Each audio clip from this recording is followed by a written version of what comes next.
함께 나누실 말씀 신명기 13장 1절에서 11절까지 함께 살펴보도록 하겠습니다. 신명기 13장 1절에서 11절까지 말씀 한 절씩 교독하도록 하겠습니다. 제가 먼저 읽겠습니다. 너희 중에 선지자나 꿈꾸는 자가 일어나서 이적과 기사를 내게 보이고 그가 내게 말한 그 이적과 기사가 이루어지고 너희가 알지 못하던 다른 신들을 우리가 따라 섬기자고 말할지라도 너는 그 선지자나 꿈꾸는 자의 말을 청종하지 말라. 이는 너희의 하나님 여호와께서 너희가 마음을 다하고 뜻을 다하여 너희 하나님 여호와를 사랑하는 여부를 알려하사 너희를 시험하심이니라. 너희는 너희의 하나님 여호와를 따르며 그를 경외하며 그의 명령을 지키며 그의 목소리를 청종하며 그를 섬기며 그를 의지하며 그런 선지자나 꿈꾸는 자는 죽이라. 이는 그가 너희에게 너희를 애굽 땅에서 인도하여 내시며 종되었던 집에서 속량하신 너희의 하나님 여호와를 배반하게 하려 하며 너희의 하나님 여호와께서 내게 행하라 명령하신 도에서 너를 꿰어내려고 말하였음이라. 넌 이같이 하여 너희 중에서 악을 제할지니라.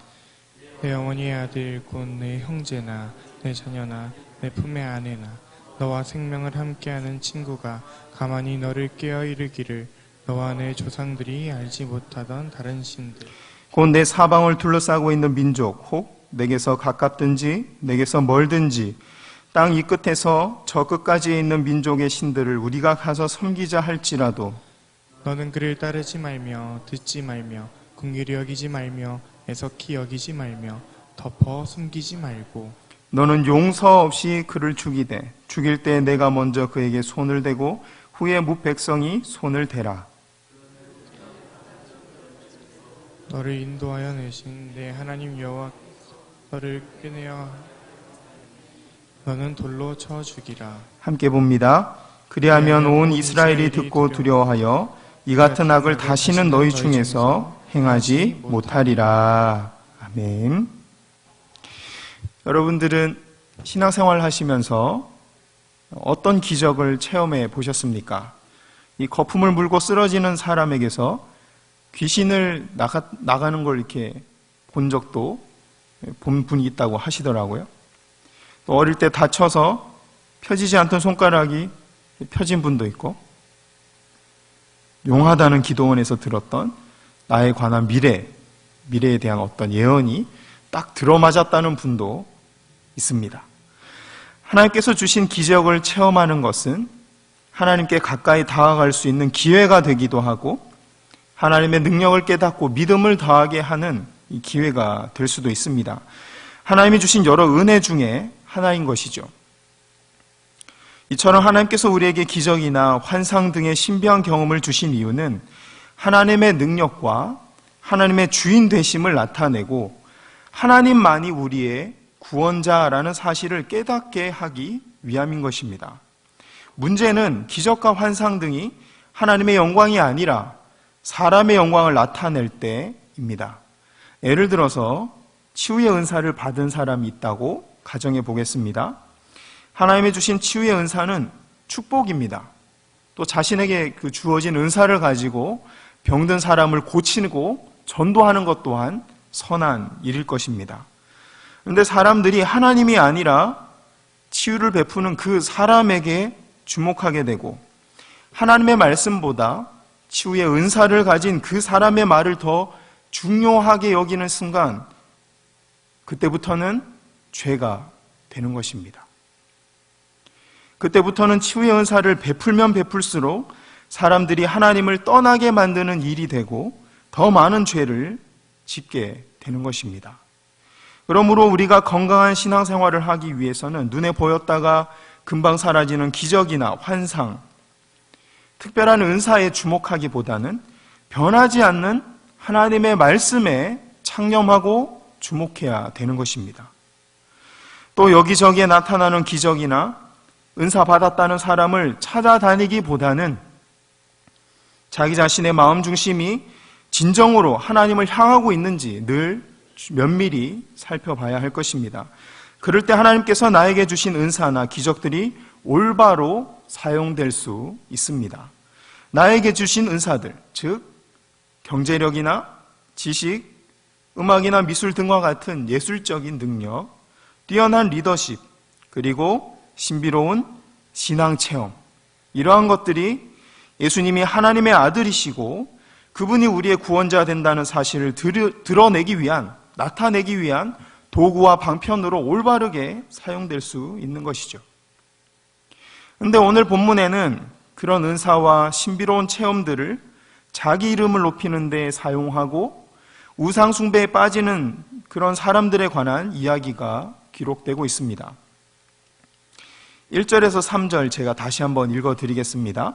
너희 중에 선지자나 꿈꾸는 자가 일어나서 이적과 기사를 내게 보이고 그가 내게 말한 그 이적과 기사가 이루어지고 너희가 알지 못하던 다른 신들을 우리가 따라 섬기자고 할지라도 너는 그 선지자나 꿈꾸는 자의 말을 청종하지 말라.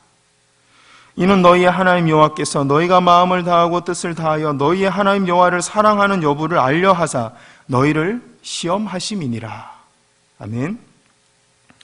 우리는 기적이 일어나거나 은사로 큰 능력을 베풀면 진짜 선지자고 그 사람이 하나님과 더 가까이 있다고 생각하기 마련입니다. 그런데 1절에서 3절 말씀을 보면 이 선지자나 꿈꾸는 자가 기적을 베풀고 예언했던 일들이 실제로 일어나고 눈에 보이는 큰 열매를 맺는다고 하더라도 그들의 말을 무조건적으로 청종하거나 쉽게 따라가서는 안 된다라고 말하고 있습니다.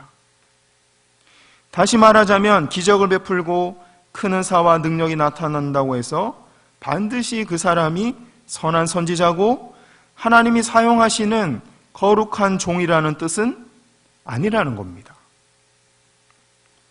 1절에서 사용하고 있는 선지자나 꿈꾸는 자라는 단어는 구약에서 주로 하나님의 계획을 이 땅에 나타내 보이는 종교 지도자들을 가리키는 단어입니다. 그러니까 이방 종교나 우상 숭배자들 중에 있는 선지자나 꿈꾸는 자를 조심하라는 게 아니라 함께 신앙생활하고 있는 이스라엘 공동체 안에 이런 꿈꾸는 자들, 선지자들을 조심해야 한다라고 말하고 있는 것이죠. 생각해 보십시오. 이방 종교나 전혀 다른 종교들은 금방 티가 다릅니다. 티가 납니다. 교리도 다르고 행동도 다르고 예배 방식도 다르고. 그러니까 경계하고 조심하게 되죠. 그런데 같은 신앙 공동체 안에 있으면서 뭔가 미묘하게 아주 조금 다른 사람들에 대해서는 상대적으로 덜 경계하게 되죠. 성경은 이단처럼 처음은 같은 믿음처럼 보이지만 끝이 다른 이런 신앙을 조심해야 한다라고 누누이 말하고 있습니다.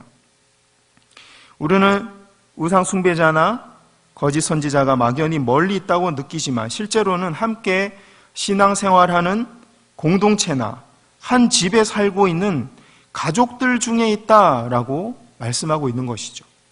그래서 1절에서 5절 말씀에는 함께 신앙생활하는 종교 지도자들 중에 거짓 선지자들을 조심해야 한다라고 말씀하고 있고 6절과 11절에서는 가족들 중에 우상 숭배자들을 조심해야 한다라고 말씀하고 있습니다. 너희 부모나 형제 자매 중에 우상 숭배자들을 찾아내고 돌로 쳐서 죽이라고까지 말하고 있는 것이죠. 문제는 이런 선지자나 꿈꾸는 자들이 하는 예언이 실제로 맞아떨어지고 기적이 일어나기 때문에 사람들이 그들을 믿고 따르게 된다는 데 있습니다. 그런데 거짓 선지자들인데 왜 능력이 나타날까요? 요한계시록을 읽어보면 마귀를 따르는 자들도 사람을 고칠 수 있고 능력을 행할 수 있다고 분명히 성경에 기록되어 있습니다. 능력이 나타난다고 반드시 선한 게 아닌 거죠. 분별을 해야 되는 겁니다. 그래서 이런 미혹되는 사람들이 나타나는데 그래서 1절, 2절에서 이적과 기사를 보이고 그 사람들의 예언이 실제로 이루어진다고 하더라도 그들을 따라가지 말라라고 말씀하고 있는 것입니다. 중요한 것은 기적이 아니라 그 기적이 하나님의 주인 되심을 나타내고 있는지 아닌지에 달려있기 때문입니다. 다시 말씀드립니다. 중요한 것은 기적이 아니라 그 기적이 하나님의 주인 되심과 왕 되심을 나타내고 있는가 아닌가에 달려 있는 것입니다. 2절 하반절을 보면 거짓 선지자들의 기적과 예언이 향하고 있는 곳, 그 목적은 다른 신을 섬기자였습니다. 다른 신을 섬기자. 그들이 기적을 베푼 이유는 하나님의 영광과 그분의 뜻을 나타내는 데 있는 것이 아니라 성도들이 하나님을 떠나 다른 신을 섬기도록 하는 데 있는 것입니다. 그러므로 우리는 눈에 보이는 기적이나 은사 등의 현상, 눈에 보이는 현상에 주목하기보다 이 모든 것들이 과연 하나님의 영광을 나타내고 있는가, 아니면 다른 신을 섬기라고 부추기고 있는가, 이것에 주목하고 분별해야 하는 겁니다. 그래야지만이 영적 분별력을 잃지 않을 수 있는 것입니다. 그래서 3절 하반절은 하나님이 이런 거짓 선지자들을 우리에게 허락하신 이유가 우리의 분별력을 시험하기 위해서라고 말씀하고 있습니다. 한 가지 더 주의해야 할 것은 여기서 말하는 은사, 능력 또는 다른 신과 우상이 멀리 있는 게 아니라는 것입니다. 서두에 말씀드렸던 것처럼 많은 물질, 지적인 능력, 예술적인 능력, 다른 사람을 공감하고 위로하는 능력, 주방에서 음식을 잘하는 능력, 뛰어난 리더십 등이 바로 하나님 우리 각자에게 허락하신 은사와 능력입니다. 이런 능력으로 우리 신앙생활 가운데 하나님을 나타내고 복음을 더 효율적으로 전할 수 있도록 주신 것이죠. 그런데 이 많은 물질로 자신의 이름을 높이거나 뛰어난 리더십으로 성도들이 하나님이 아닌 자기 자신을 따르도록 만든다면 이것은 죄가 되는 것입니다. 자기 자신이 하나님의 자리에 서서 성도들을 미혹하는 다른 신이 되고 마는 것입니다. 본인이 하나님의 자리에 올라서 본인이 다른 신이 되는 거죠. 눈에 보이는 현상만 보면 분명히 교회를 섬기는 일이고 누가 봐도 선한 일인데 영적으로는 성도님들이 하나님을 떠나도록 만드는 우상 숭배이며 자기 자신이 하나님의 자리에 서서 신이 되려고 하는 배교 행위와 다를 바가 없는 것입니다. 결국 신앙이란 기적이나 체험을 믿는 것이 아니라 변하지 않는 성경 말씀을 붙들고 영원하신 하나님을 의지하는 믿음을 가지는 것입니다. 이것이 바로 신앙 생활입니다. 우리는 기독교 역사에서 기적에 웃고 우는 사람들, 신비한 체험에 휘둘리는 사람들, 이러한 사람들이 신비주의, 열광주의, 은사주의 등 수없이 많은 이단에 빠졌다는 사실을 기억하고 늘 경계해야 할 것입니다. 또한 거짓 선지자들은 멀리 있는 것이 아니라 신앙 공동체 안과 우리 가족 안에 있을 수 있다는 것을 기억하고 늘 깨어서 분별해야 할 것입니다. 12절부터는 이스라엘 공동체 안에 이런 일이 실제로 일어난다면 이렇게 대처해야 한다라고 모세가 예를 들어서 설명하고 있습니다. 12절부터 17절까지 말씀 교독하겠습니다. 제가 먼저 읽겠습니다. 내 하나님 여호와께서 내게 주어 거주하게 하시는 한 성읍에 대하여 내게 소문이 들리기를 너희 가운데서 어떤 불량배가 일어나서 그 성읍 주인을 유혹하여 이르기를 너희가 알지 못하던 다른 신들을 우리가 가서 섬기자 한다 하거든. 너는 자세히 묻고 살펴보아서 이런 가정한 일이 너희 가운데 있다는 것이 확실한 사실로 드러나면 너는 마땅히 그 성읍 주민들을 칼날로 죽이고 그 성읍과 그 가운데 거주하는 모든 것과 그 가축을 칼날로 진멸하고 또 그 속에서 빼앗아 차지한 물건을 다 거리에 모아놓고 그 성읍과 그 탈취물 전부를 불살라 내 하나님 여호와께 드릴지니 그 성읍은 영구히 폐허가 되어 다시는 건축되지 아니할 것이라. 너는 이 진멸할 물건을 조금도 내 손에 대지 말라.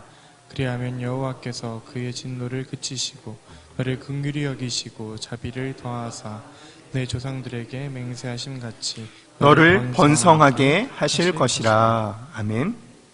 모세는 여기서 한 성읍 전체가 우상 숭배에 빠졌다는 소문이 들릴 경우에 대해서 이야기하고 있습니다. 그럴 경우에는 14절에서처럼 먼저 그 성읍에 대해서 자세히 조사한 후에 15절에서 17절 말씀대로 그 성읍에 있는 사람과 짐승들을 모두 죽이고 물건들은 모두 불태우라 라고 말씀합니다. 하나님은 왜 이렇게 잔인한 명령을 하신 걸까요? 한 성읍이 우상 숭배에 깊이 빠졌다는 소문이 다른 성읍에 퍼질 정도라면 이 일은 하루아침에 벌어진 일이 아니라는 뜻입니다. 처음에는 우상 숭배자들을 쫓아냈는지 모르지만 나중에는 그러려니 하고 방치하고 묵인했던 것이죠.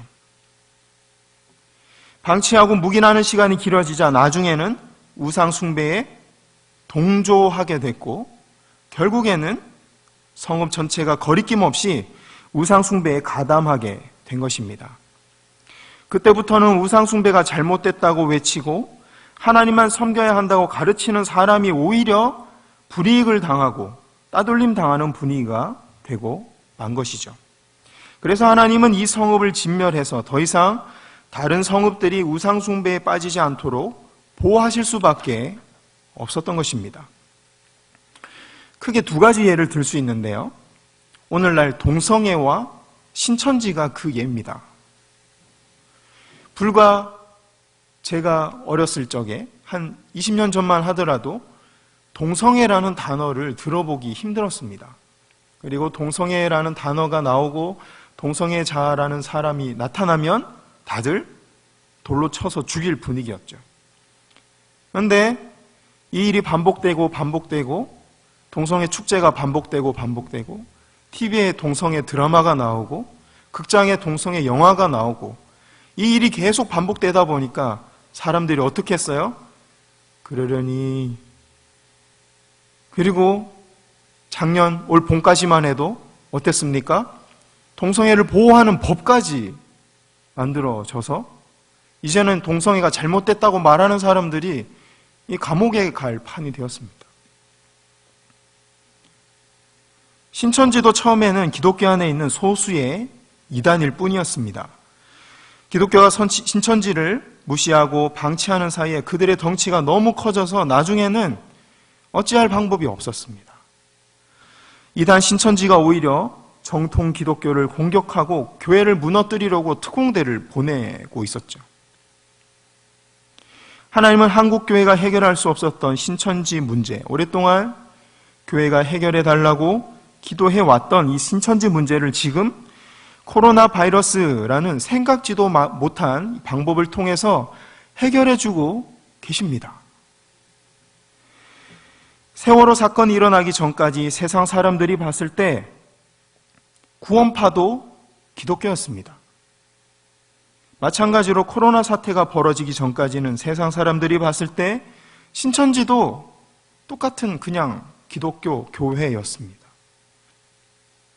하나님은 기독교 안에 썩어가고 있는 신천지라는 이 부분을 도려내지 않으면 기독교 전체가 거룩성을 잃어버리고 나머지 부분들까지 썩을까봐 심판을 시작하신 것입니다. 그것도 신천지 뿌리까지 송두리째 뽑고 계신 것을 우리 모두가 지금 보고 있습니다. 15절에서 17절까지 우상 숭배하는 성읍에 대한 심판도 마찬가지입니다. 15절에는 성읍 주민들과 가축들과 살아있는 모든 것을 다 칼로 죽이라 라고 말씀하십니다. 또 16절에는 성읍에서 빼앗은 탈취물들도 모두 불에 태워 없애라 라고 말씀하고 계십니다. 아니, 우상 숭배를 하고 다른 성읍 주민들이 우상 숭배하도록 유혹한 것은 사람인데 왜 죄 없는 짐승들까지 죽이고 아무 상관없는 물건들까지 아깝게 다 태우라고 하신 걸까요? 이 동서고금을 막론하고 우상 숭배자들은 제사 때 주로 짐승을 제물로 바쳤습니다. 또 고대 사회에서 우상 숭배 제사 때는 대부분 성행위가 수반되었습니다. 사람과 사람 뿐만 아니라 사람과 짐승이 성행위를 하는 경우도 있었습니다. 그래서 레위기 18장 23절은 짐승과 교합하는 자는 죽이라 라고 이 성경 첫 머리부터 쓰고 있는 것이죠. 하나님이 명령하신 겁니다. 이런 사실들을 통해 보면 우상 숭배하는 사람뿐만 아니라 그들이 기르던 짐승들까지 우상 숭배에 사용됐고 부정하고 음란한 일에 사용됐다는 것을 알 수 있습니다. 그래서 하나님은 사람 외의 모든 생물까지 다 죽이라 라고 말씀하신 거죠. 탈취물도 마찬가지입니다. 우상 숭배자들에게서 빼앗은 그 물건들 속에 우상의 형상이 있었을까요? 없었을까요? 당연히 있었겠죠. 그런데 우상을 만들 때 귀한 보물로 만들었을까요? 대충 아무 걸로 만들었을까요? 금, 은, 보석, 자기가 할 수만 있다면 가장 좋은 걸로 만들었겠죠. 왜냐하면 그래야만 그 신이 좀 더 능력 있어 보이고 나의 소원을 들어줄 것 같으니까. 그럼 성읍을 정복한 사람들이 물건을 모아서 불사르고 버릴 때 가장 탐났던 물건은 무엇일까요? 우상이겠죠. 값비싼 보석으로 만든 그 우상 형상이었을 것입니다. 이 우상 형상이 하나 둘 남아서 이스라엘 백성들 앞에 남아 있다면 당장은 모르겠지만 시간이 갈수록 그들도 또한 또 다른 우상 숭배를 만들어갈 수밖에 없었던 것입니다. 그래서 하나님은 성읍에서 취한 모든 물건도 하나도 남기지 말고 불을 태워서 하나님 앞에 드리라고 말씀한 겁니다. 모든 물건을 태워 드려야만 하는 한 가지 이유가 더 있었습니다. 고대에서 전쟁에 승리한 사람이 상대방의 모든 물건을 가질 이 소유권을 가지고 있었습니다. 한편 이스라엘 사람들이 짐승이나 물건을 불에 태운다는 것은 하나님께 올려드린다라는 의미를 가지고 있었습니다. 그러니까 전쟁에서 빼앗은 물건을 하나도 빼지 않고 하나님께 불태워 드리는 것은 하나님이 이 전쟁의 승리자라는 것을 인정한다라는 뜻이며 하나님만이 유일한 신이라는 신앙 고백을 가지고 있었습니다. 그래서 18절은 우상 숭배한 성읍을 잔인할 정도로 심판하는 것을 여호와의 목전에서 정직한 일이다 라고 오히려 칭찬하고 두둔하고 있는 것입니다. 오늘 본문에서 말씀하고 있는 내용은 크게 세 가지로 정리할 수 있습니다. 첫째, 금방 사라져버릴 기적과 은사가 아니라 변하지 않는 하나님의 말씀을 믿어야 한다는 것입니다. 이것이 바로 신앙이고 현상에 좌우되지 않는 견고한 믿음을 가지는 비결이다라고 말씀하고 있습니다. 두 번째, 교회와 가정 안에 있는 거짓 선지자들을 조심해야 한다고 말씀합니다. 특히 하나님이 허락하신 은사로 내가 하나님의 자리에 서고 내가 신이 되어서 거짓 선지자 노릇하고 있지 않은지 늘 경계해야 된다라고 말씀하고 있습니다. 세 번째, 하나님보다 높아져 있는 모든 우상들과 조금도 타협하지 말라라고 말씀하셨습니다. 반짝이고 좋아 보이고 아까워서 버릴 수 없는 것들, 사람들과 좋은 관계를 유지하기 위해서 적당히 타협하고 있는 것들을 모두 끊어야 한다라고 말씀하고 있는 것입니다. 그런 것들에서 돌아서는 것이 바로 하나님의 주권을 인정해 드리는 것이며 하나님께 영광을 돌리는 진정한 예배가 되기 때문입니다. 우리 모두 기적이 아니라 하나님의 말씀을 사모하고 이로써 나 자신이 거짓 선지자가 되지 않도록 늘 경계하며 하나님보다 높아진 모든 것에서 돌아설 수 있기를 소원합니다. 그런 신앙생활을 사모하는 우리 모두에게 하나님께서 더 큰 기적과 은혜를 부어주실 줄 믿습니다. 기도하겠습니다.